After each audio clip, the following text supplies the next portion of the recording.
The Toronto van attack trial took a break from calling witnesses to the virtual stand today. The defense has spent much of the week building their argument that Alek Minassian shouldn't be held criminally responsible because he's been diagnosed with autism spectrum disorder. It's a case that could be precedent-setting.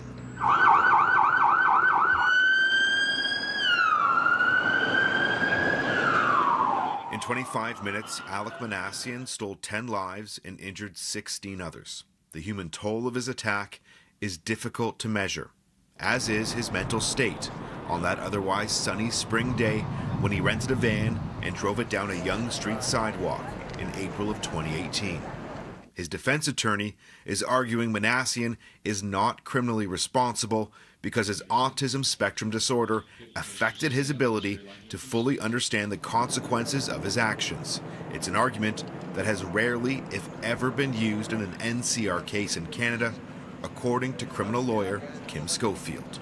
Usually when we think of not criminally responsible, we think of really not having an operating mind. Okay, but this is not really talking about whether there's an operating mind, so the mens rea element, but it's really talking about knowing it's right or wrong. While case law is always evolving, Schofield notes that if Minassian is found not criminally responsible, it could lead future murder trials down a dangerous path.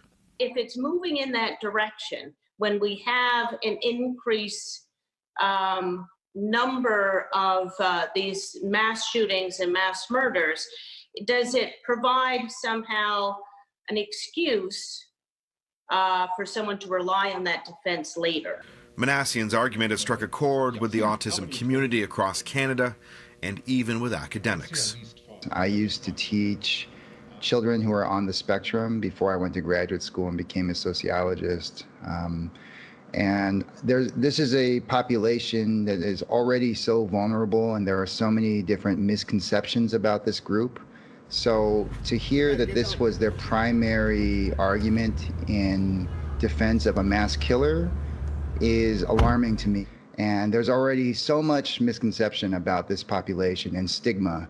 The trial this week revealed multiple inconsistencies between the statement Minassian gave police about the motivation behind his attack and the different stories he's told the doctors who've assessed him, something that Schofield believes hurts his case.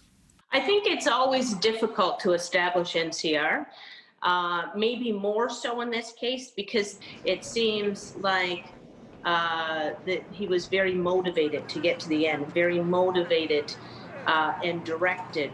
It's an uphill battle, shall we say. The defense will call their next expert witness, forensic psychiatrist Dr. John Bradford, for testimony Monday morning. I'm Adrian Ghobrial for City News.